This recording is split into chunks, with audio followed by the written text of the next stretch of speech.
এই ভিডিওতে পাইথনের আরো কিছু কনসেপ্ট দেখব।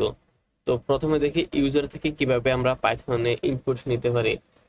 সো ইউজার থেকে ইনপুট নেওয়ার জন্য আমাদেরকে এই ফাংশনটার হেল্প নিতে হয়। তো এই ইনপুট এই ফাংশনের মাধ্যমে আমরা ইউজার থেকে কোনো কিছু ইনপুট নিতে পারি। সো আমি যদি এখানে একটা মেসেজ দিই, ইন্টার এ নাম্বার, দেন যে রেজাল্টটা আসবে এই রেজাল্টটা আমি একটা ভেরিয়েবল স্টোর করছি, সেটাকে এতে স্টোর করব। দেন আমি এটাকে প্রিন্ট করে দিই, প্রিন্ট এ। তো এখন যদি আমার কোডটাকে রান করি, তো এখানে আমাদেরকে একটা ইন্টারের নাম্বার, এখন একটা সেল দিচ্ছে, ইনপুট সেল, এখানে আমরা একটা নাম্বার দেবো, আমি এখানে 40 দিচ্ছি, দেন ইন্টার, এখানে আমাদেরকে 40 চলে আসছে। ওয়েল, তো এখন আমরা দেখবো যে আমরা ইউজার থেকে যে ইনপুটটা পাচ্ছি সেটা কোন ডেটা টাইপে আসতেছে। আমাদের অনেক সময় এটা প্রয়োজন হতে পারে, এই নাম্বারের উপর বেসিস করে আমাদেরকে কাজ করতে হবে। তো আমরা দেখি এটা কোন ডেটা টাইপে আছে।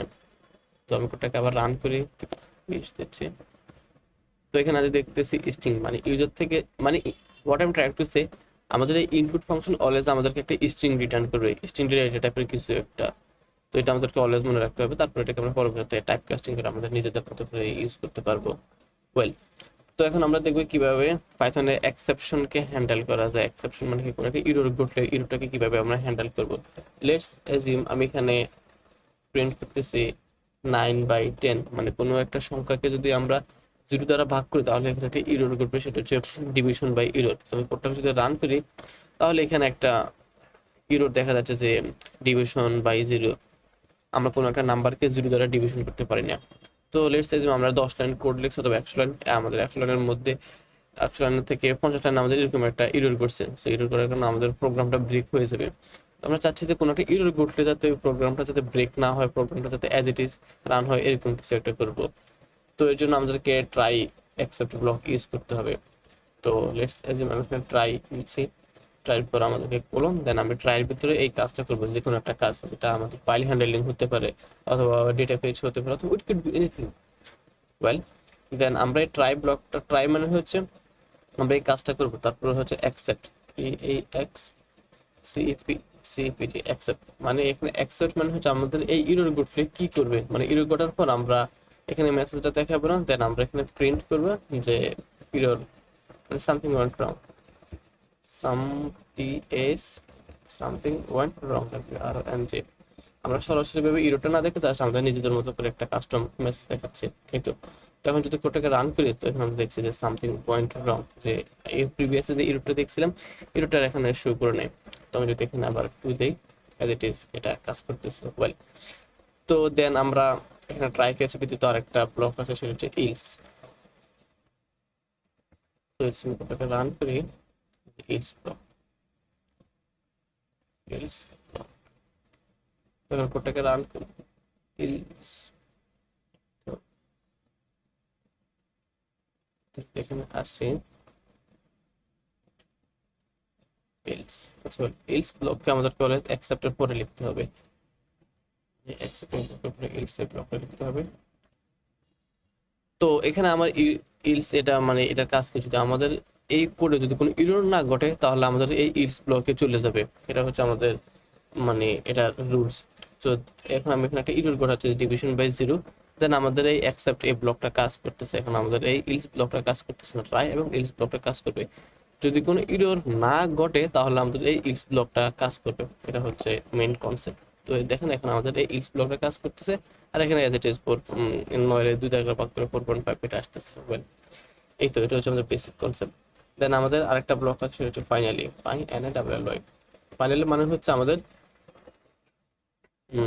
সবকিছু হবার পর, মানে এখানে সব কোড এক্সিকিউট হবার পর আমরা যদি কোনো কাজ করতে চাই ওই কাজটা আমরা ফাইনালি ব্লকে মাধ্যমে করতে পারবো, যেমন টেস্ট, মানে ফাইনালি ব্লক এটা অলওয়েজ কল হবে, আমাদের ইরর ঘটলেও কল হবে, ইরর না ঘটলেও কল হবে। এটা যদি রান করি, এটা টেস্ট, এটা অলওয়েজ রান হচ্ছে।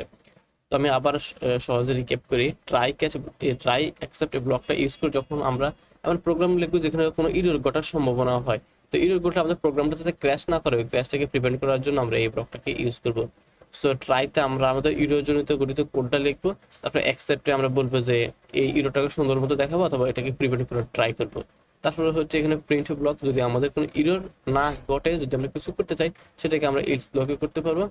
আর এবং ইরর ঘটার পর অথবা ইরর না ঘটার পর আমরা যদি কোনো কাজ করতে চাই সেটাকে আমরা ফাইনালি ব্লকে করব, এটা হচ্ছে ট্রাই ক্যাচ অথবা ট্রাই অ্যাকসেপ্ট এগুলোর কনসেপ্ট।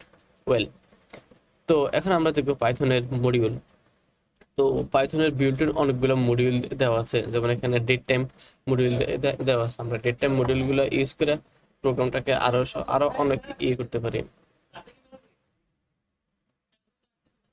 তো মডিউল ইউজ করে আমরা আমাদের কোডগুলোকে আরো সহজ, মানে আরো অনেকগুলো লাইব্রেরি ফাংশন পাই অথবা বিভিন্ন হেল্পার ফাংশন পাই। তো পাইথন আমাদের বিল্টের অনেকগুলো মডিউল দেওয়া আছে। তো এখন আমি প্রথমে এই ডেট টাইম এই মডিউলটাকে ইউজ করবো। তো একটা মডিউল ইউজ করার জন্য আমাদেরকে ইম্পোর্ট এই কিওয়ার্ডটা ইউজ করতে হবে, তারপর ওই মডিউলটার নাম দিতে হবে।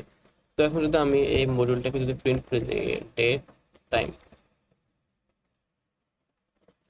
তাহলে দেখবো যে এখানে এটা হচ্ছে একটা ডেট টাইম মডিউল। এখানে বিভিন্ন ধরনের, মানে এটা পাইথনের বিল্ট ইন একটা ফাইল থেকে আসতেছে, যেটা হচ্ছে ডেট টাইম ডট পাই। তো এই মডিউলে বিভিন্ন ধরনের ফাংশন অথবা মেথড দেওয়া আছে যেগুলো আমরা ইউজ করতে পারি। যেমন এখানে আমরা এই একটা ডেট টাইম ডট নাও নামে একটা ফাংশন আছে, এটাকে ইউটিলাইজ করতে পারি। তো দেখি এটা আমাদেরকে কি আউটপুট দেয়। তো এখানে আমাদের কারেন্ট ডেটটা দিয়ে দিচ্ছে, যে আজকের ইয়ার এবং আজকের টাইমটা দিয়েছে আমাদের এই ডেট টাইম ফাংশনটা। সো এখানে ডেট টাইম মডিউলের বিভিন্ন ফাংশন দেওয়া সেগুলা দেখবেন। তো নেক্সট আমরা আরেকটা মডিউল দেখবো, সেটা হচ্ছে ম্যাথ। সো এই ম্যাথ মডিউলটা আমাদেরকে অ্যাজ ইট ইজ আমাদেরকে সচরাচর ইউজ হয় বিভিন্ন অপারেশন করার জন্য। তো আমরা এখন ম্যাথ মডিউলটাকে ইম্পোর্ট করি, ইম্পোর্ট।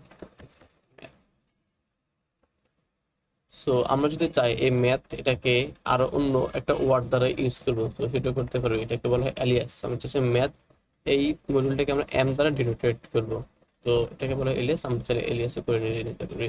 তো ম্যাথ মডিউলের বিভিন্ন ফাংশন আছে, যেমন স্কোয়ার রুট আছে, সেল আছে, ফ্লোর আছে, পাই আছে, বিভিন্ন ধরনের। আমরা যদি এখানে রেফারেন্স আসে তাহলে আরো এগুলো দেখতে পারবে, বিভিন্ন কস, অ্যাসাইন, তারপরে সেল, কস, টিস্ট, মানে এক্সপ্লেনেশন, এগুলা ফাংশন আছে আর কি। তো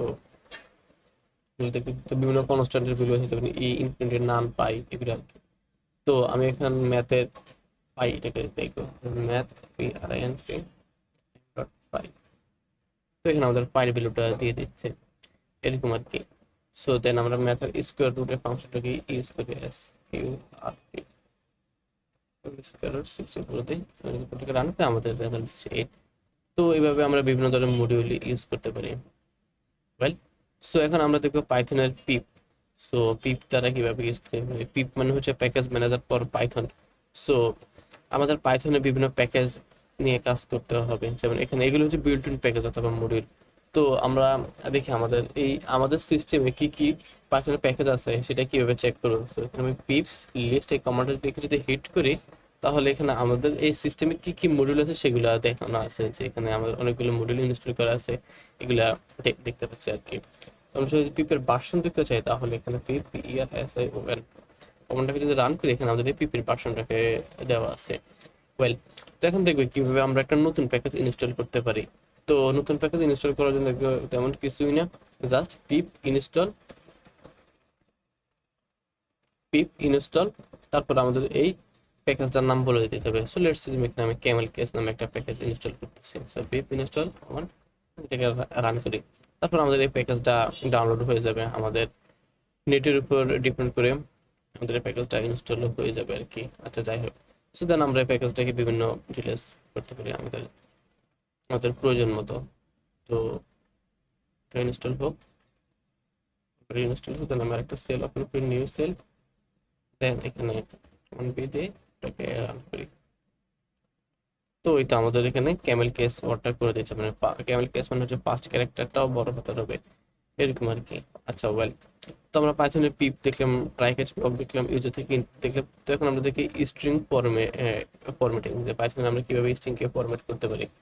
তো স্ট্রিং ফরম্যাট করার আগে প্রথমে আমরা দেখি স্ট্রিং কে কিভাবে কনফিগারেশন করতে পারি। কেটে দেই। সো লেটস সি, এখানে আমাদেরকে এই নামে একটা স্ট্রিং দেওয়া আছে, যেমন হাই মাই নেম ইজ, দেন আরেকটা হচ্ছে বি নামে একটা স্ট্রিং আছে, সেটা হচ্ছে টেস্ট। দেন আমরা চাইলে দুইটি স্ট্রিং কে কনফিগারেশন করতে পারি। তো সেটা কিভাবে করব, C is equal to A plus B. Then আমি যদি সি কে প্রিন্ট করে দেবো, সি কে দেখি, তো এখানে হাই মানে টেস্ট এটা চলে আসছে। ওয়েল, তো এখন আমরা চাচ্ছি যে এখানে আমরা টেস্টের নেমটা র কোডিং করে দেবো না, আমরা একটা ভেরিয়েবল দেবো। সো ভেরিয়েবলের ভ্যালু হতে পারে, তারপরে সেটাকে আমরা এখানে প্রিন্ট করব। যে প্রিন্ট প্রিন্ট এ দেন আচ্ছা আর একটু যে আমরা চাচ্ছি যে এভাবে দেখাবো, এখানে একটা ডাইনামিক ভাবে একটা ভেরিয়েবল আসবে, তারপরে ভেরিয়েবলটাকে আমরা প্রিন্ট করব। তো এটা করার জন্য আমাদেরকে একটা ফাংশন ইউজ করতে হবে, সেটা হচ্ছে স্ট্রিং এর ফরম্যাট ফরম্যাট আর ফরম্যাট, তারপরে এখানে আমাদেরকে ভেরিয়েবল গুলা দিয়ে দিতে হবে। সো লেটস সে আমি এখানে একটা ভেরিয়েবল আছে P is equal two Tamim Tamim, তারপরে এখানে আমি বিটাকে ভেরিয়েবলটাকে পাস করে দিচ্ছি। তাহলে আমি যদি এ কে প্রিন্ট করি তাহলে মাই নেম ইজ তামিম চলে আসছে হাই। এখন যদি আমাদেরকে আরো ভেরিয়েবল এখানে ডাইনামিক ভেরিয়েবল অ্যাপেন্ড করতে চাই তাহলে আমরা কি করবো, এখানে ডাবল কি বলে এটাকে সেকেন্ড ব্র্যাকেট দেবো। সেকেন্ড ব্র্যাকেট দেওয়ার পর এখানে আমরা আমাদের ভেরিয়েবলগুলোকে কমা দিয়ে দিয়ে দেবো। যেমন আমি এখানে দিচ্ছি C for Sakib, S A K I B, B for আপিব, এ পি আপিব। তো এখন আমাদের বিসিডি ভেরিয়েবলগুলো চলে আসছে ডাইনামিক ভাবে। আমি যদি এটা প্রিন্ট করি তাহলে আমাদের তামিম সাকিব আপিব এই ভেরিয়েবলগুলো ডাইনামিক ভাবে এখানে বসে গেছে। তো আমরা দেখলাম কিভাবে একটা স্ট্রিং কে ফরম্যাট করতে পারি এবং কনফিগারেশন করতে পারি। এই তো তো আমরা মোটামুটি পাইথনের বেসিক সম্পর্কে জানলাম, যেগুলো আমাদের মেশিন লার্নিং এর জন্য একদম বেসিক, যেগুলো আমাদের প্রয়োজন হতে পারে। তো এরপরে আমরা পাইথনের বিভিন্ন মডিউল সম্পর্কে দেখবো, যেগুলো আমাদের মেশিন লার্নিং এর জন্য কাজে লাগে। বিভিন্ন লাইব্রেরি আছে, যেমন ম্যাথ প্লট লিব, তারপর হচ্ছে নামপাই, পান্ডাস ইত্যাদি। So that's all for today.